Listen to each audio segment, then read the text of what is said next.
Hello बच्चों, how are you. आज हम स्टार्ट करते हैं कि कुछ क्वेश्चन नॉर्मलिटी के ऊपर। किसके ऊपर? नॉर्मलिटी के ऊपर। लास्ट जो वीडियो थी वो नॉर्मलिटी के ऊपर थी। मैंने जो बोला था कि नेक्स्ट वीडियो में हम क्या करेंगे ना, नॉर्मलिटी के ऊपर कुछ क्वेश्चन करेंगे ना। जब तक हम क्वेश्चन नहीं करते तब तक क्या होता है ना, हमारा कंसेप्ट क्लियर नहीं होता है। सिर्फ फार्मूला जान लेने से या डेफिनेशन जान लेने से क्या होती है ना, हमारी जो कंसेप्ट वो क्लियर नहीं होती है। इसलिए जब तक हम कुछ क्वेश्चन सॉल्व ना कर ले, आइए हम नॉर्मलिटी के ऊपर आज कुछ क्वेश्चन सॉल्व करेंगे। आप लोगों ने क्या करेंगे ना, लास्ट जो वीडियो नॉर्मलिटी आप जरूर उसको पहले देखना है। अगर आपको नहीं मिलता है, मैं इस वीडियो के जस्ट नीचे डिस्क्रिप्शन में इसके लिंक दूंगा, आप उसको जरूर देख लीजिए। वेरी इंपॉर्टेंट टॉपिक है, जेईई और नीट के लिए है, आप लोग जरूर इसको देखना। आइए हम बात करते हैं कि नॉर्मलिटी की क्वेश्चन जो है, लास्ट क्लास में मैंने बताया था कि नॉर्मलिटी क्या होती है। नॉर्मलिटी होता है gram equivalent weight upon what ना, volume of solution in litre. Volume of solution in litre. So यहां पर हम देखते हैं कि दूसरा भी मैंने बताया था कि दूसरा फॉर्मूला जब मुझे मिलीलीटर में दिया है तो इस कैसे होगी ना, given mass upon equivalent mass into 1000 by V in ml। से यहां पर हम देखते हैं कि बच्चे आपको ये पता होना चाहिए कि इक्विवेलेंट मास क्या है, एन फैक्टर क्या है, एसिडिटी क्या है, बेसिसिटी क्या है, आपको ये पता होना चाहिए। तो जरूर आपने जो लास्ट वीडियो में एन फैक्टर, इक्विवेलेंट मास हम कैसे निकाल रहे थे, एसिडिटी, बेसिसिटी, ये सारे जो टर्म्स है आप जरूर क्या है ना, पुराने वीडियो में जरूर आप देख लेना है इसको, नहीं तो आपको ये क्वेश्चन करना समझ नहीं आएगा।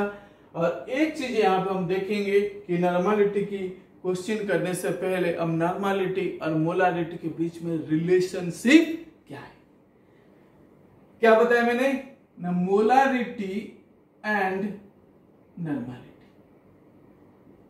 मोलारिटी और नॉर्मलिटी के बीच में रिलेशनशिप क्या है ना। अल्फाबेटिकली अगर हम देखते हैं इंग्लिश अल्फाबेट में पहले एम आता है, उसके बाद क्या आता है, एन आता है। अगर मुझे याद रखने के लिए मैं एक तरीका को बता रहा हूं, M into small N is equal to capital N. समझ आ रहे?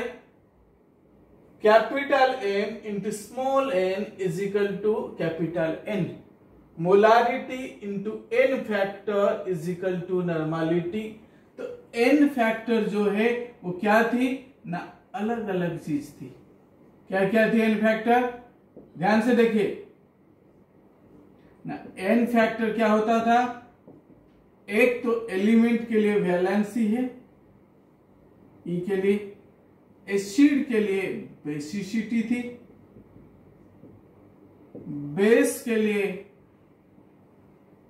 एसिडिटी था, सॉल्ट के लिए मैग्नीट्यूड ऑफ पॉजिटिव या फिर नेगेटिव का जो मैग्नीट्यूड है। चार चीजों के बारे में हमने पिछले जो नॉर्मलिटी की थ्योरी उसमें हमने डिस्कशन किए थे या नहीं किए थे हमने। सो इसीलिए आज हम देखेंगे कि ये जो रिलेशनशिप किसके बीच में ना, मोलारिटी एम और एन के बीच में क्या रिलेशनशिप है ना, रिलेशनशिप बिटवीन व्हाट ना, capital M and n. So normality is equal to n factor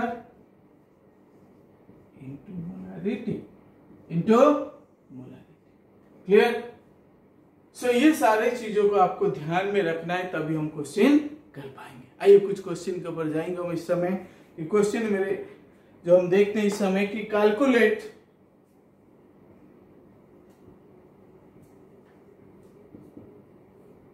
0.15 gram of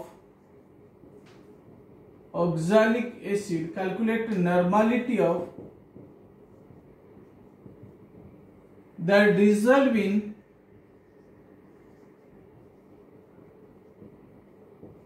(250 centimetre cube of solution. बच्चे नॉर्मलिटी के जो क्वेश्चन करने के लिए थोड़ा सा आपको कंसेप्ट ग्रिप पकड़ना पड़ेगा। क्या करना पड़ेगा? कंसेप्ट में थोड़ा ग्रिप पकड़नी पड़ेगी, क्योंकि ये जो है सीबीएसई में ज्यादातर नहीं यूज होता है, बट जेई या नीट की या आईआईटी एडवांस में ज्यादातर नॉर्मलिटी का एप्लीकेशन बहुत ज्यादा होती है। कुछ ट्राइटेशन में भी होती है, सीबीएसई की जो प्रैक्टिकल एग्जाम है उसकी ट्राइटेशन में भी यूज होता है।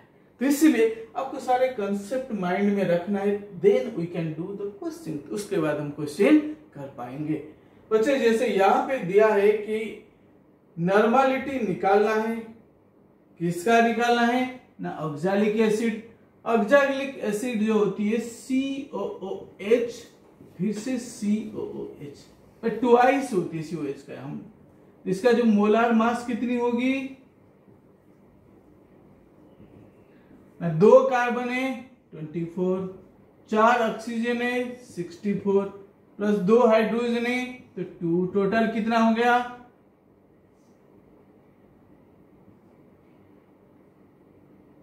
90 हो गया। कितना हो गया? 90। अब हम देखते हैं कि बाकी ये हो गया मोलार मास। अब इसकी इक्विवेलेंट मास कितनी होगी ना? मोलार मास अपन एन फैक्टर ना, एन फैक्टर यहाँ पे 2 है। डिस्प्लेसेबल हाइड्रोजन कितनी है ना? यहाँ 2 है। कितना है? अगर एसिड है तो एसिड का एन फैक्टर जो है कितना है? बेसिसिटी। बेसिसिटी यहाँ पे कितनी है? Number of displaceable hydrogen. Displaceable hydrogen कितनी हो गया ना? 2 हो गया। तो इक्विवेलेंट मास कितनी होगी ना? इसका आ गया 45। कितना आया ना? मोलार मास अपन एन फैक्टर या अपन basicity that is equal to 45। अब मुझे निकालना क्या हो?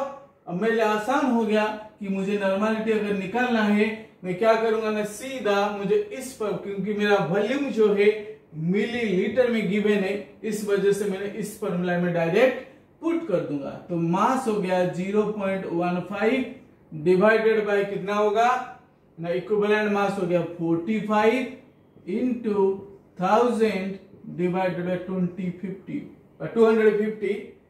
क्या है? वॉल्यूम है। तो इसलिए हमें इसको इजीली आप लोग कैलकुलेट कर सकते हो। ये आपके ऊपर मैं छोड़ रहा हूं, क्योंकि इतना तो आप कैलकुलेट कर ही सकते हो, क्योंकि ये क्या है? आपका नॉर्मलिटी आ जाएगा। कितना हो जाएगा फाइनली? हम देखते हैं कि 0.15 इंटू 4 डिवाइडेड बाई 45। कितना आसान है। अगर हम कंसेप्ट को देखते हैं, इट इज वेरी इजी, कोई मुश्किल नहीं है। अगर अरे क्वेश्चन को अगर हम जाएंगे इस समय, अगर कोई डाउट है you can write in my comments. आप जरूर मेरा जो चैनल है केमिस्ट्री वाला डॉक्टर प्रदीप जैन, इसको सब्सक्राइब और लाइक करना नहीं भूलना है। और एक एक वीडियो के लिए क्या करना है? आप जरूर मेरे चैनल में आके क्या करना है ना? एक एक वीडियो को देखना है, ताकि एक के बाद एक टॉपिक, अभी मैं 11th की फर्स्ट चैप्टर जो है some basic concept of chemistry, उसकी सीरीज जो मैं अभी पढ़ा रहा हूँ, ये वेरी इंपॉर्टेंट। अगर आप जेई या नीट या एडवांस की तैयारी कर रहे हैं तो उसके लिए जो कंसेंट्रेशन, जो टर्म्स है, मोलारिटी है, मोलालिटी है, नॉर्मलिटी है, मोल फ्रैक्शन है, पीपीएम है, इस सारे के ऊपर क्वेश्चन आते हैं कि आपने जरूर मेरे YouTube चैनल में जाके सारे वीडियो को देखना ना भूलना। आइए हम नेक्स्ट क्वेश्चन पर हम जाएंगे, एक के बाद एक क्वेश्चन सॉल्व करेंगे। कैसे क्वेश्चन को हम सॉल्व करते हैं आप जब देखेंगे तब आप जान पाएंगे, ये आपके लिए भी आसान हो जाएगा। नेक्स्ट हम चलते हैं क्वेश्चन नंबर 2 में। अगर हमें गिवन है ना, क्या गिवन है ना? नॉर्मलिटी ऑफ, हमें नॉर्मलिटी निकालना है कितना ना? 0.3 molar phosphorous acid. What? Phosphorous acid, that is formula is H3PO3। अब हम इस क्वेश्चन को सॉल्व 2 तरीके से कर सकते हैं। कैसे कर सकते हैं? दो तरीके से सॉल्व कर सकते हैं। एक तो तरीका मैं डायरेक्टली सॉल्व कर दूं, एक दूसरा तरीका है मैं रिलेशनशिप फार्मूला यूज करके इसको भी सॉल्व कर सकता हूं। तो इससे मुझे सॉल्व करना बड़ा इजी है। कौन सा है? तो दूसरा मेथड है रिलेशनशिप फार्मूला। इस फार्मूला से मुझे इस क्वेश्चन को सॉल्व करना क्या है? आसान है। मैं कैसे? अगर मैं बात करता हूं नॉर्मलिटी और मोलारिटी के बीच में क्या रिलेशनशिप था? Normality is equal to n factor into molarity. But ये जो फास्फोरस एसिड है H3PO3 है, इसमें n फैक्टर बच्चे कितनी होगी ना? अगर एसिड है तो n फैक्टर क्या है ना? बेसिसिटी है। तो बेसिसिटी यहां पे कितनी होगी? यहां पे देखो थोड़ा सा जो लास्ट वीडियो मैंने बताया था कि हाथी का तो जो दांत होता है कुछ देखने का कुछ खाने का, इस टाइप से यहाँ पे कुछ केस है ना। यहाँ पे भी दिख रहा है 3 हाइड्रोजन है, बट वो 3 जो हाइड्रोजन है they are not all are displaceable. क्या है? ये सारे displaceable, not all H are displaceable. सारे हाइड्रोजन क्या है? डिस्प्लेसेबल नहीं है। अगर मैं स्ट्रक्चर की बात करता हूं ना, फास्फोरस अगर सेंटर में आता है एक पीएच बॉन्ड होगी और 2 जो होगा पीओएच बॉन्ड। बच्चा मैं लास्ट वीडियो में बताया था कि जो पीएच बॉन्ड है वो क्या है ना? ब्रेक नहीं हो पाता है, इसलिए 2 OH के साथ जो 2 हाइड्रोजन है वही ब्रेक होते या वही डिस्प्लेस होता है, इसलिए यहाँ पे n फैक्टर कितनी होगी? एक्सेप्शन है। आप कह सकते हो इसको एक्सेप्शन है। तो यहां पे हम देखने की नॉर्मलिटी के लिए मुझे n फैक्टर मिल गया, मुझे बेसिसिटी मिल गया एसिड का, तो इसलिए मैं लिख सकता हूं कि normality is equal to basicity into molarity. मुझे मोलारिटी गिवन है इस क्वेश्चन में, है या नहीं है? गिवन है। कितना है ना? 0.3 है। तो normality is equal to 2 into 0.3 that is equal to 0.6। कितना आसान तरीके से एक या 2 स्टेप में हम क्या कर सकते हैं? क्वेश्चन को सॉल्व कर सकते हैं। आइए हम एक और क्वेश्चन करेंगे यहाँ पे, इसको मैं इरेज नहीं कर रहा हूं। Next we go to the third question. हम थर्ड क्वेश्चन कर जाएंगे इस समय। अगर क्वेश्चन हमें इस प्रकार देता है ना, amount of oxalic acid required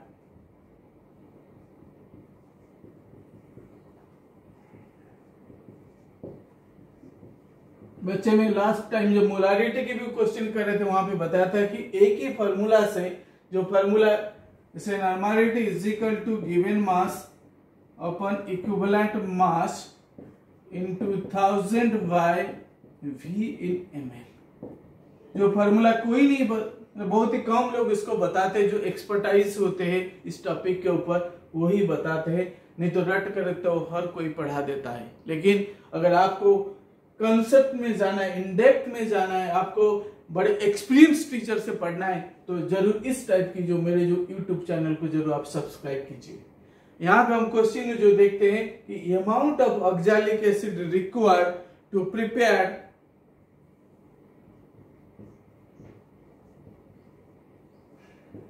500 ml of 0.1 normal solution. बच्चे ध्यान से देखिए इसको, क्या दिया क्वेश्चन ना? अमाउंट निकालना है, गिवन मास निकालना है, और बाकी सब कुछ जो है मुझे नॉर्मलिटी दिया है, ये गिवन है, 1000 कांस्टेंट है, वॉल्यूम गिवन है, और इक्विवेलेंट मास भी मुझे निकालना है। तो normality is equal to G by equivalent mass into 1000 divided by V in ml। तो नॉर्मलिटी की जगह पुट किया, कितना है ना? 0.1 नॉर्मल दिया है।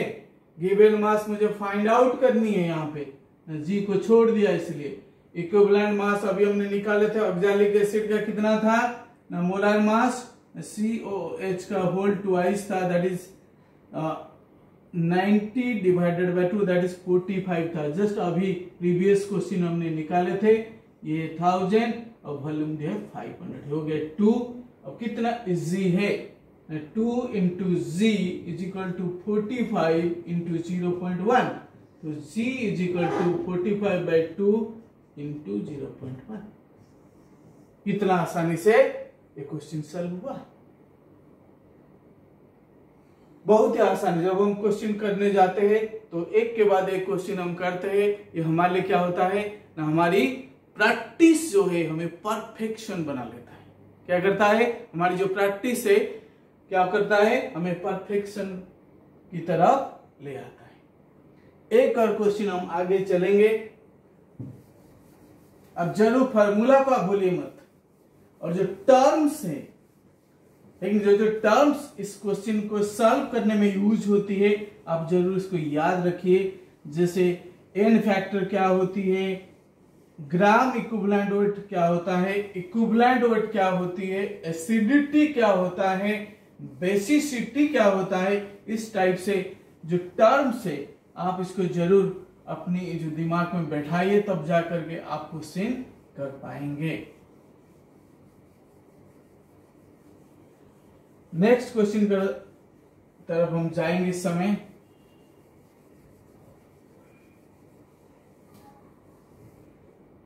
क्वेश्चन नंबर 4 इस टाइप से है। कभी कभी एक आसान क्वेश्चन देता है, कैलकुलेट एन ऑफ, एन मतलब normality of,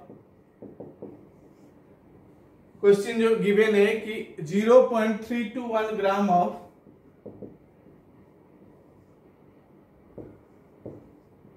Na2CO3 in 250 ml of solution।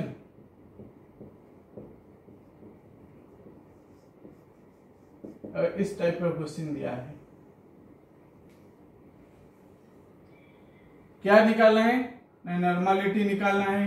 सीधा आप फॉर्मूला लिखिए, सेम फॉर्मूला, गिवन मास अपन equivalent mass into 1000 by V in ml।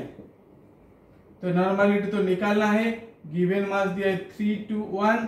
Mainly equivalent, normality में मेनली क्या होती है, जो ज्यादा क्रिटिकल पॉइंट जिसको कहते हैं वो है, बट इक्विवेलेंट वेट निकालना है ना। Na2CO3 क्या है, एक सॉल्ट है, क्या है, this is a salt. Salt का जब निकालते हैं तो मोलर मास अपन व्हाट ना, आइदर मैग्नीट्यूड ऑफ पॉजिटिव और नेगेटिव चार्ज। तो इसमें हम देखते हैं कि मोलर मास अपन आइदर पॉजिटिव या नेगेटिव चार्ज की मैग्नीट्यूड है। तो यहाँ पे Na2CO3 का मोलर मास कितनी है, 2 Na का हो गया 46, कार्बन का हो गया 12, ये हो गया 48, ऑक्सीजन 3 ऑक्सीजन है दैट इज 48, 106। तो ये हो जाएगा 106 डिवाइडेड बाय एन फैक्टर यहाँ पे कितनी है ना, यहाँ पे अगर मैं स्प्लिट करता हूं आपको यहाँ पे पता लग जाए। Na का यहाँ पे एक ही Na का +1 है, 2 Na का +2 हो गया, CO3 का -2 है। यहाँ पे देखेंगे तो आइदर 2 इंटू +1 2 हो जाएगा +2, या इसका टोटल -2। तो कोई सा भी 2 को मैं यहाँ पे ले लिया है, ये हो जाएगा कितना 53। सो इक्विवेलेंट मास यहाँ पे कितनी हुई ना 53 है। बच्चा अब कितना आसान हो गया है ना, ये हो गया 4 है। आगे आप इसको सॉल्व कर सकते हो ना, आपको भी कुछ करना है क्योंकि बेसिक जो कैलकुलेशन है यू कैन डू इट, आप कर सकते हो। अब हम नेक्स्ट क्वेश्चन कर जाएंगे कि और एक क्वेश्चन हम सॉल्व करते हैं कि नॉर्मलिटी के ऊपर क्वेश्चन किस टाइप की आती है, हम उसको देखते हैं।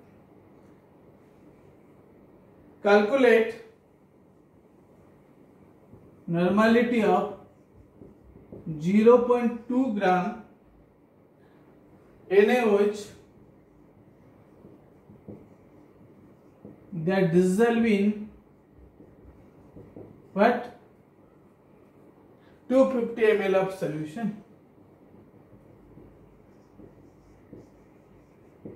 क्लियर? तो मुझे गिवन मास दिया है, सेम चीज है, normality is equal to given mass हो गया 0.2, बट यहाँ पे वही चीज मैं फिर से एक बार रिपीट करूंगा कि यहाँ पे दिया है बेस है, बेस का इक्विवेलेंट मास निकालेंगे NaOH का इनटू 1000 डिवाइडेड बाय वॉल्यूम जो भी दिया है पुट कर देंगे। ये तो कट जाएगा 4 हो जाएगा, बट यहाँ पे NaOH का जो मोलार मास हम कैसे निकालेंगे ना, बेस का क्या होता है ना, NaOH का मास कितनी हो गया ना 40 है, तो equivalent weight of NaOH is equal to 40 divided by n factor 1 है, क्योंकि एक ही OH है, बाय डिस्प्लेसेबल हाइड्रोजन एक है तो 40 हो गया। तो यहाँ पे मैं पुट कर दिया 40, इससे काटूंगा तो यह आ जाएगा 10, तो नॉर्मलिटी कितनी हुई ना 0.2 डिवाइडेड बाय 10 है। सो इसलिए जितने भी क्वेश्चन हम देखते हैं उसमें की फैक्टर है, वो की फैक्टर क्या है ना, जो सल्ट दिया है या जो बेस दिया है या एसिड दिया है उसकी क्या है ना इक्विवेलेंट मास निकालनी होती है। क्या निकालनी होती है ना, इक्विवेलेंट मास निकालनी होती है। तो इसलिए आप लोग घबराइए मत, कोई चिंता की कोई बात नहीं है, क्योंकि हम जैसे जैसे क्वेश्चन सॉल्व करेंगे ऐसे ऐसे क्या होगा ना, you are going towards perfection, आप परफेक्शन की ओर बढ़ते चले जाएंगे। आइए क्वेश्चन और हम सॉल्व करेंगे इस टाइम। जितना आप क्वेश्चन सॉल्व करेंगे उतना क्या होगी आपकी जो कंसेप्ट है वो क्या होगा ना, क्लियर होता जाएगा। कंसेप्ट क्या होगा ना, क्लियर होता जाएगा। कभी भी डरिए मत, क्वेश्चन को देख करके कुछ बच्चे क्या होते इतना तक घबरा जाते, क्वेश्चन को सही से पढ़ ही नहीं पाते, यार ये तो मेरे से नहीं होगा। कई बार मैं देखता हूं कि जो बच्चे होते हैं क्या करते हैं, अगर क्वेश्चन का लेंदी अगर थोड़ा ज्यादा दे दिया, एग्जाम में हम देखते हैं ज्यादातर क्वेश्चन क्या करते हैं ना, आजकल CBSE में लेंदी क्वेश्चन डालता है, लेकिन उस क्वेश्चन में ज्यादा कुछ होता ही नहीं है। लेकिन बच्चा क्या करता है, उसको देख करके पहले से साइकोलॉजिकली उसको डर लग जाता है, अरे इतना लंबा क्वेश्चन कैसे करूंगा। लेकिन जब आप पढ़ते हो, आप असली में एक या दो लाइन में वो क्वेश्चन होती है, लेकिन डाटा ऐसे लिख देता है, इतनी सारे चीज हिस्ट्री लिख देता है कि बच्चा उसको देख के क्या करता है, घबरा जाता है। आइए हम क्वेश्चन एक क्वेश्चन हम सॉल्व करेंगे इस time.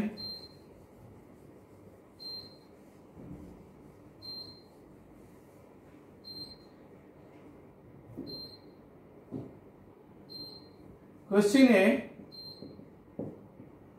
What is the normality of